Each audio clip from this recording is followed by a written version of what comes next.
All right, well, international news.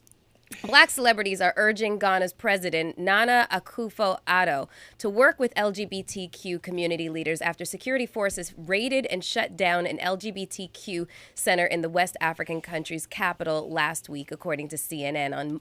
On Monday, actors Idris Elba and Michaela Cole and supermodel Naomi Campbell joined forces with other influential names in fashion, film, and media to express their solidarity with the LGBTQ family in an open letter Ghana supports equality. It comes after the recently opened community center in Accra, named LGBT Plus Rights Ghana, was raided. Head of the center, Alex Kofi Donker, told CNN last Thursday that he was concerned for his safety. Referencing the raid at the center, the celebrity said they had watched events unfold in recent weeks with profound concern. To our Ghanaian LGBTQIA plus family, we see you and we hear you. We are in awe of your strength, your bravery, and your audacity to be true to who you are, even when it is dangerous to do so, the letter reads. You are loved, you are important, and you deserve a safe place to gather in your shared experience. It is unacceptable to us that you feel unsafe, the letter added. So, in regards to the security forces, they stormed the leased not-for-profit center following a complaint by the property owner who feared that his building was under threat of being burnt for alleged illegal purposes.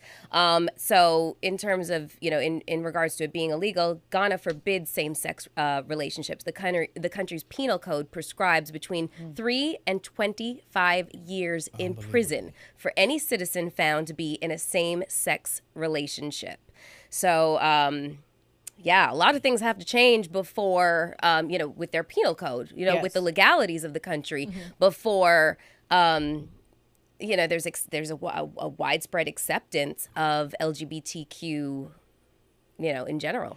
Well, I just think that this reminds me a lot, Melissa, of how we talk about the government doesn't belong in a woman's vagina. Also, it's kind of like, who cares? Who cares? Like, I'm so glad for like a place like California. California is so open, so diverse. It's like everybody, it just feels like a free town here, like you can love whoever you want. No one looks at you any, funny ways. Like, I love that. I feel like, why does anybody care if you want to date another woman or want to date another man? I never understood that. Okay, we'll check in with evangelicals on that. Sure. So, I mean, I'm a Christian. I grew up in the church, but I still just feel like everyone should, have a right to be able to date who they want to date. Absolutely. It's as simple as, Black Lives Matter. It has to actually mean every single Black life. Yeah. If it doesn't, then the whole movement is flawed. Yeah. That's true. For sure. Great. All right, so today in Black history, Thomas L. Jennings, who was an African-American inventor, tradesman, entrepreneur, and abolitionist in New York City, became the first African-American patent holder in history. He was granted the patent for his novel Method of Dry Cleaning in 1821. On this day in 1935, Annie Frances Lee was born.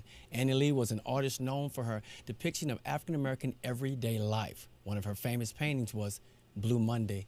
She died on November 24th in 2014. Today in 1991, Rodney Glenn King was a victim of police brutality by the Los Angeles Police Department. King was beaten by the LAPD officers after a high-speed chase during his arrest for drunk driving on the I-210. Now, that's the freeway I get on every day, and there's times where I think about how that made history 30 years ago. But yet, as we talked about earlier in the show, 30 years later, we're still having the same problems.